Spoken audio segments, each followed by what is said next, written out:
Manalangin po tayo. Panginoong Hesus, muli kaming lumalapit sa inyong harapan sa gabing ito. Nagpapasalamat, Lord, at dalangin namin, O Jesus Christ, na patuloy niyo kaming gabayan sa pag-aaral ninyo pong mga salita.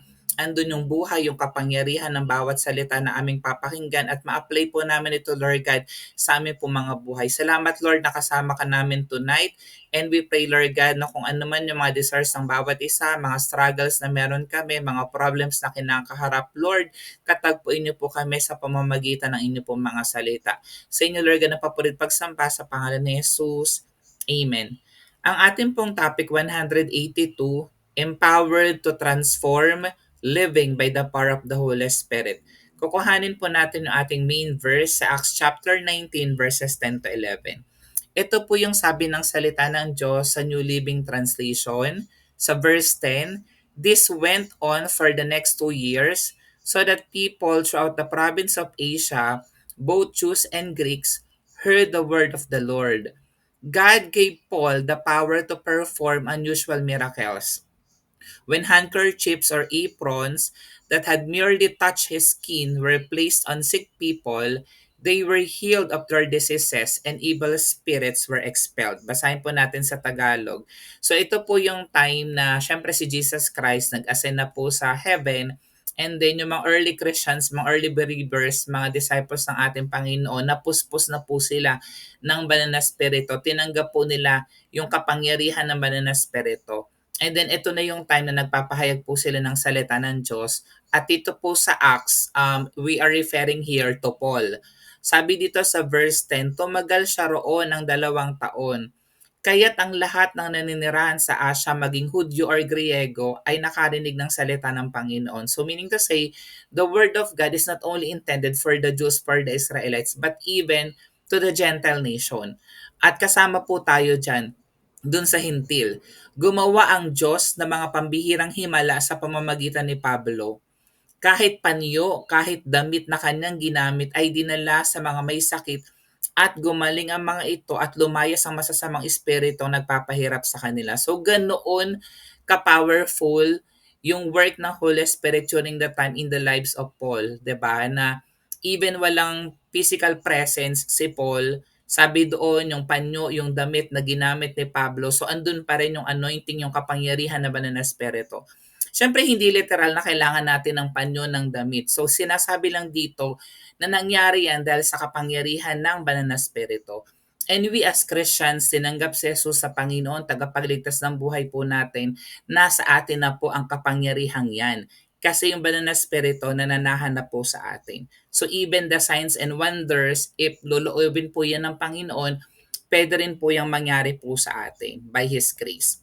Sa atin pong introduction, in a world longing for transformation, the Holy Spirit remains the divine catalyst for change. At ako naniniwala, we as Filipinos, alam natin na matindi talaga ang pinagdadaanan ng ating nation as of now, di ba? Andyan yung graft and corruption na hindi matapos yung sa flood control project, di ba? So, may mga oppositions, may mga pagtatalo in the government, yung mga officials po natin. Naniniwala ko na para ma-transform sila, kailangan talaga yung kapangyarihan naman ng Espiritu.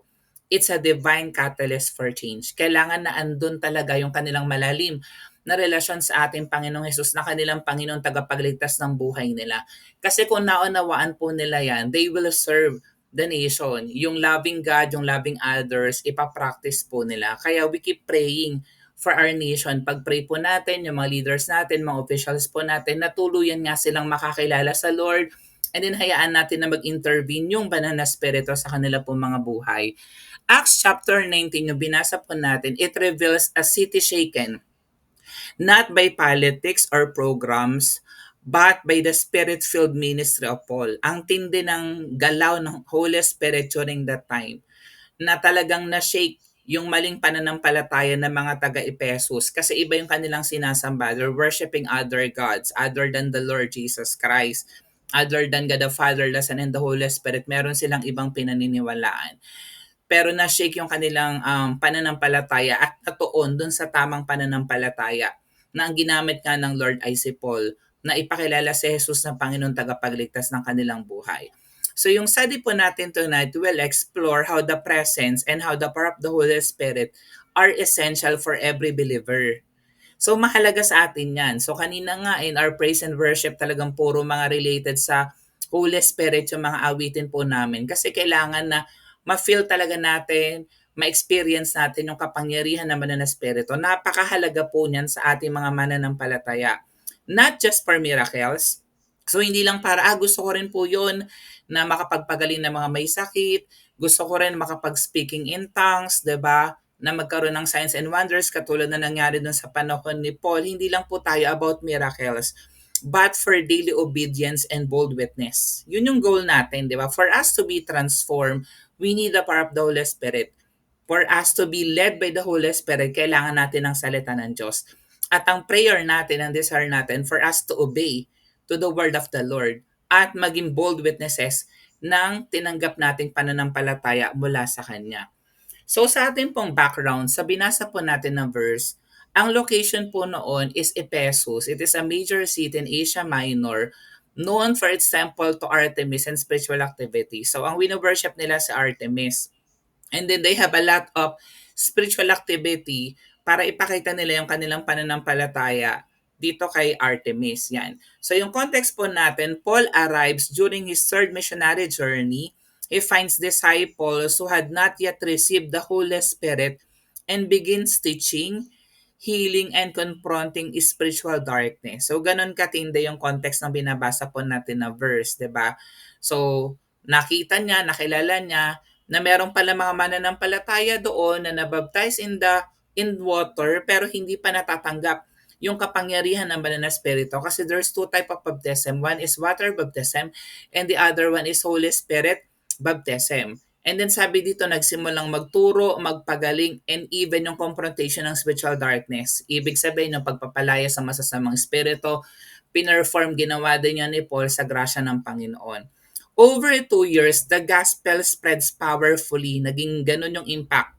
Miracles confirm the message and even occult practitioners publicly repent. Diba? Even though yung mga espiritista, even yung mga tumatawag ng mga kaluluwa, mga manggagamot, 'di ba? Sabi doon, they publicly repent and tinanggap nila ang Panginoong Hesus na Panginoon tagapagligtas ng kanilang buhay. Sabi ng Gawa 19:18 to 20, marami sa mga sumampalataya ang dumating at nagpahayag ng mga dati nilang gawain. Marami sa mga dating gumagamit ng mahika ang nagtipon ng kanilang mga aklat at sinunog ang mga ito sa harap ng madla, 'di ba? Sa kabuuan, ang halaga ng mga ito ay umabot sa 50,000 salaping pila. So millions of pesos po 'yan. Sa ganito makapangyarihan paraan ay lumaganap at nagtagumpay ang salita ng Panginoon. So this is the work of the Holy Spirit na meron silang pinaniniwalaan na before hindi nila kilala si Jesus Christ. And then through the power of the Holy Spirit nakilala nila ang ating Panginoon. Ginamit si Pablo to preach the gospel. And then they decided to throw away yung mga Diyos-Diyosan na meron sila, yung mga mali nilang pinaniniwalaan at in-embrace nila yung bagong pananampalataya na inoffer nga ni Paul na si Jesus Christ ay Panginoon tagapagligtas ng kanilang buhay. At sa ganun makapangyarihang paraan dahil na-experience nila yung power of the Holy Spirit, lumaganap at nagtagumpay ang salita ng Panginoon. And even up until now, tayo, bahagi po tayo ng kapangyarihan ng banal na espiritu. Tayo, nag-aaral tayo ngayon ng salita ng Diyos dahil we are empowered by the Holy Spirit. Yung banal na espiritu nagtuturo sa atin. Ang banal na espiritu nag-lead to us to attend the Bible study na magkaroon ng uhaw ng gutom ng pananabik sa kanya pong mighty presence. So may tatlo po akong points to ponder that I would like to share to you tonight. Yung point number 1 ko, the Christian life requires the Holy Spirit's presence and power. So hindi mo pwedeng sabihin na, ay ako makakapagpatuloy talaga ako sa aking Christian faith all by myself. Hindi. Makakapagpatuloy ka, makakapanatili ka dahil po sa kapangyarihan sa presensya ng banal na espiritu sa buhay mo. 'Di ba? Sa Acts chapter 19 verse 2 to 6 dito nag-ask si Paul, "Did you receive the Holy Spirit?" Revealing that salvation is not just belief but empowerment.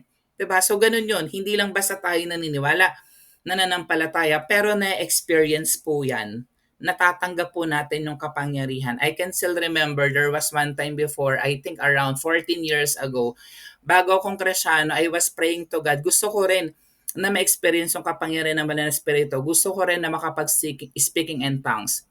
And then, nag-prayer and fast ako for 3 days.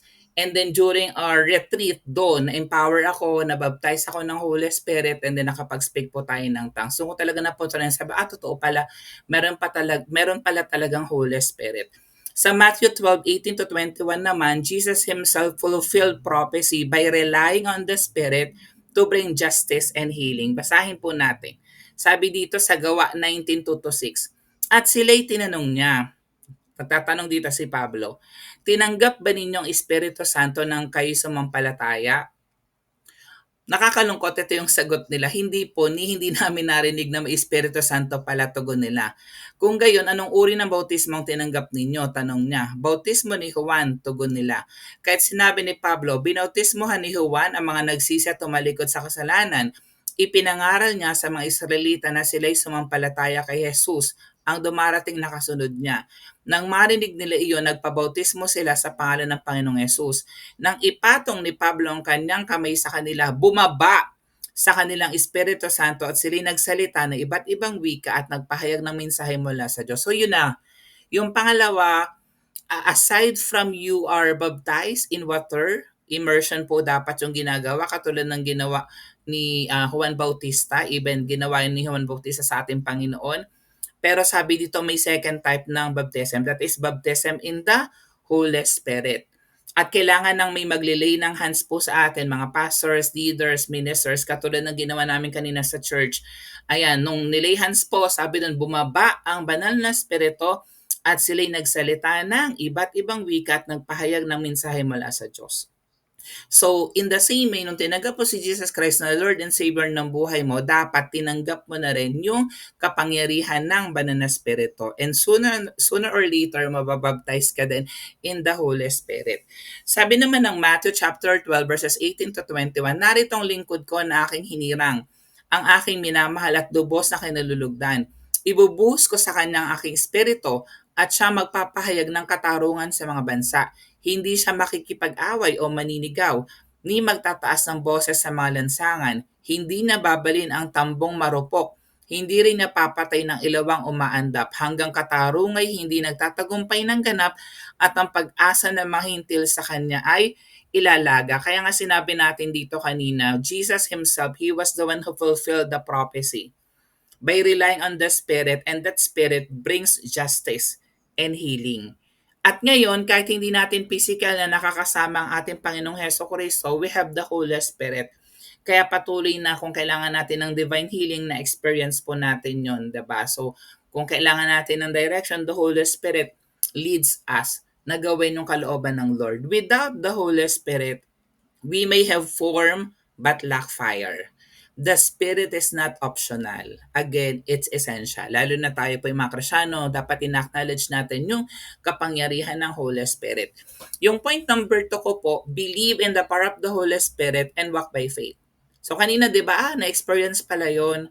Ngayon naman, dapat pala paniwalaan ko na nasa akin ang kapangyarihan ng Banal na Espiritu at nagwo-walk ako by faith, hindi sa nakikita ng aking mata. Sa Acts chapter 10 verses 34-48, dito, Peter preaches to Gentiles and the Holy Spirit falls on them, confirming that faith activates power.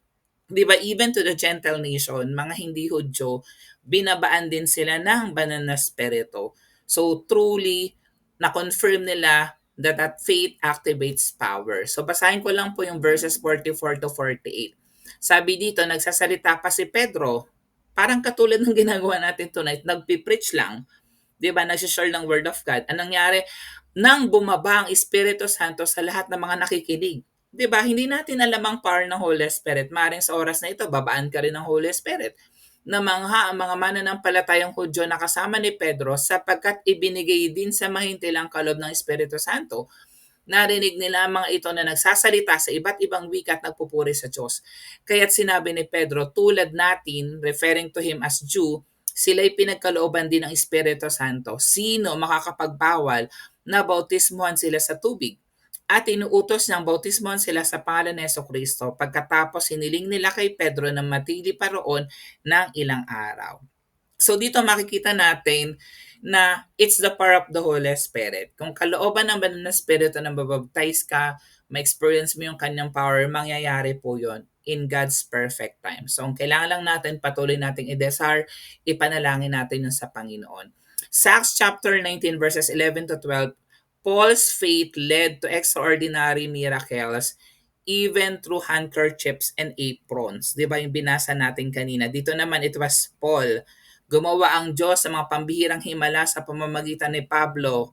Kahit panyo o damit na kanyang ginamit ay dinala sa mga may sakit at gumaling ang mga ito at lumayas ang masasamang espiritong nagpapahirap sa kanila. So let me clarify that hindi yung panyo, hindi po yung damit ni Paul yung makapangyarihan, kundi it was the Holy Spirit. Kaya fake news po or mali pong katuruan kapag kailangan pala ipunas yung panyo sa puon and so on para makaroon tayo ng kagalingan sa ating mga sakit at karamdaman. Kailangan lang po nating manalangin. God the Father, the Son, and the Holy Spirit lamang po. By faith, in God's grace, tayo po lahat ay gagaling. Yan. So sabi dito, believe in the power of the Holy Spirit and walk by faith. Ang insight po natin tonight, faith is the bridge between our weakness and God's power. Miracles follow those who walk in bold trust. So kailangan andun yung pananampalataya kasi totoo naman we do have a lot of weaknesses, 'di ba? Dami nating kahinaan. Pero kailangan natin paniwalaan na kahit mahina tayo, meron tayong makapangyarihang Diyos. 'Di ba? Kahit marami tayong problema, meron tayong bigger God, the problem solver. So that miracles that we needed will follow kung tayo patuloy na magtitiwala sa ating Panginoon. Yung last point ko po tonight, desire daily feeling to live and serve effectively. So dapat daily na napi-filled po tayo ng Holy Spirit para makapamuhay tayo, makapaglingkod tayo sa Kanya ng maayos. Sabi ng Ephesians chapter 5 verse 18, Paul later writes to the same city, be filled with the Holy Spirit or with the Spirit. Huwag kayong maglalasing sapagkat sisirain lamang niya ng inyong buhay. Sa halip ay dapat kayo mapuspos ng espiritu. Di ba totoo?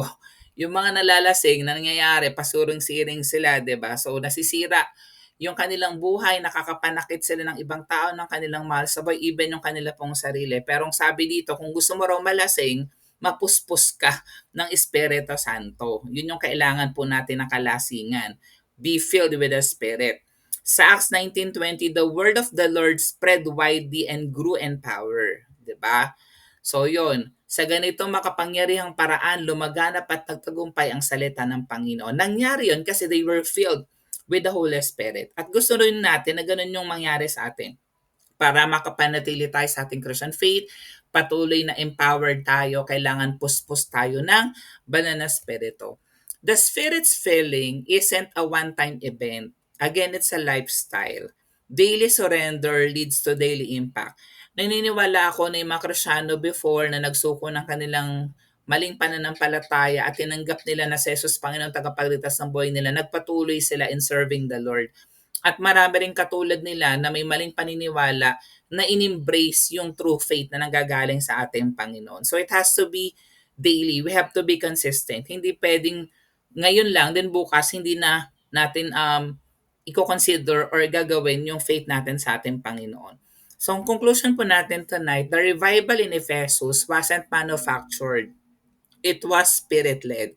When believers embrace the Holy Spirit's power, cities change, idols fall, and the gospel spreads. This same spirit is available to us today. Yan. Hindi man katulad na nangyari in the early Christian time in the book of Acts. Pero sabi dito, that's the same spirit na nasa atin po lahat. Kaya pwede rin po yung mangyari sa atin and beyond. Diba? Ang application po natin tonight, examine your spiritual walk.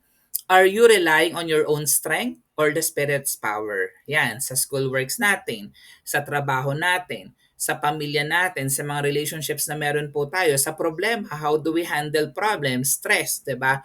So nagre-rely ba tayo sa sarili nating kakayahan or we surrender to God? And we acknowledge the power of the Holy Spirit. Dapat we acknowledge the power of the Holy Spirit kasi we can do nothing without the Lord, apart from the Lord. Pray daily for fresh filling and boldness. Patuloy tayong manalangin, mag-aral ng salita ng Diyos, and step out in faith. Whether in ministry, in your workplace, or family, expect po natin that the Lord God will move and will use us mightily. Ang challenge po sa atin tonight, don't settle for a powerless faith. Live spirit-filled and let your life shake the city. Panginoon, salamat sa gabing ito.